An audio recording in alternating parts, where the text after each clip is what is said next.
may not know it, but the aisles of your local supermarket have become a battlefield where gigantic food and beverage companies fight tooth and nail for additional shelf space. So in this environment, how does a tiny company beat the big boys at their own game? Consider Talking Rain, the privately held company behind Sparkling Ice, a low-calorie carbonated beverage made from spring water, vitamins, and fruit juice, which in the last 2 years has grown from being a regionally popular beverage in the Northwest into a nationwide sensation endorsed by basketball superstar Kevin Durant. Now, last week, I had a chance to chat with Kevin Klock, the president and CEO of Talking Rain. Take a look. All right, when I go to a convenience store, I see your stuff. I just figured it must be owned by Pepsi and Coke or Coca-Cola. You wouldn't be in there. Where the heck did you guys come from? Well, it happened back in 2010. We decided to kind of relaunch the brand. We created the brand identity, and we had some really good retail relationships and some from our previous development process. And amazingly, just putting the product in the store, once we revamped it, it just took right off on the shelves. How can that happen? I mean, I saw you're in Kroger. Kroger's where it started. Kroger's a great retailer. I mean, like, you know, there's a million sodas. Well, what we think is working here is that everything is intuitive neurologically in terms of the color, the smell, the flavor. And so when you look at it, it delivers on all aspects of what you feel it should deliver on. You were kind of gorilla, but you're no longer gorilla. You have well, you do have one of the most electric athletes endorsing you. A man who Nike's paying $300 million for. Kevin Durant, how could you afford him, and how did you connect with him? Well, actually, they connected with us. Rock Nation Sports came to us, and they called, and they were coming up to Seattle because Robinson Cano was having opening night with the Mariners, and they called us up and said, hey, Kevin Durant says this is the only beverage he wants to do a deal with. This is all he drinks. And no, wait a second. Wait a second. Are you telling this was one where the guy actually likes it? Yes. And that's important to us. So we had always said we weren't going to have brand ambassadors unless it was somebody we could truly find out that was authentic. So in a coach, you get approached by that. You're like, is this real? And so they came up, they met us, and then we started going through a process where we really tried to find out whether this was something that was authentic. And we got the opportunity to meet Kevin and talk to him on the phone, come to discover he's been drinking the product. We look back, he's been tweeting about it. And then we went down to visit him during the Western Conference Finals and found out he sold it in his restaurants. So he actually loved it so much, he was giving it to friends, selling it in his restaurant. And so we said, hey, this is what we've been looking for in terms of authenticity. It was because that was the most important thing to us. We didn't want somebody who just says, ooh, I like this, and then sets it on the top of a car or something. Now, I know you don't have to report financials for him because you're a private company, but you're doing like $350 million up from $25 million in 2010?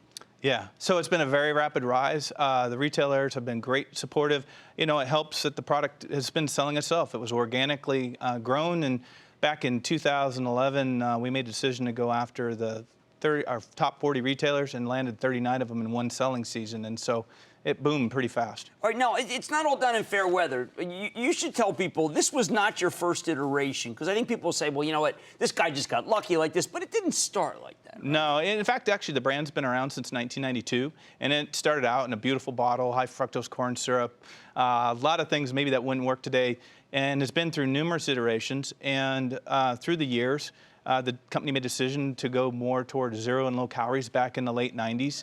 And we've continued to perfect it. And so really, you know, no one can sit here and say I'm the brains behind Sparkling Ice, because really it's a function of probably 40 different people have provided elements that over time. And the biggest thing we did, though, was in 2010, we decided to become a branded beverage company. Right. And we focused in on creating the brand experience. And once we identified what Sparkling Ice was, that's when we took off. So even though Sparkling Ice had been there all along, the key was we finally said we need to define what this is. Okay, well, here's my confusion. This happens to be my drink. I didn't know that it was you. I bought it all summer. I have to admit that sometimes there are additives that I put in that you don't put in that make it even tastier.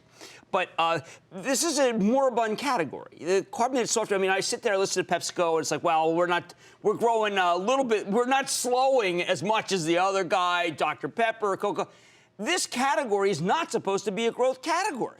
Well, it's about flavor and refreshment, and what we have found... Well, those other guys are going to say they have it too. Well, actually, though, from a flavor standpoint, we think the consumer's gotten tired of colas. It's a flavor profile they've seen for a long time. If they need their energy, they found that coffee and the energy beverages work for them. but for pure refreshment. And if you look at the food industry, what's happening there, hard liquor and beer, it's all about flavor. And we're providing flavor at a sweetness level that seems to really be hitting with consumers. All right, now, Kevin, I've been listening to Coca-Cola for a long time. They took a stake in Green Mountain, then they took a big stake in Monster. Let's say Coca-Cola watches the show. I know you guys watch the show since I've been saying you guys haven't been doing that well.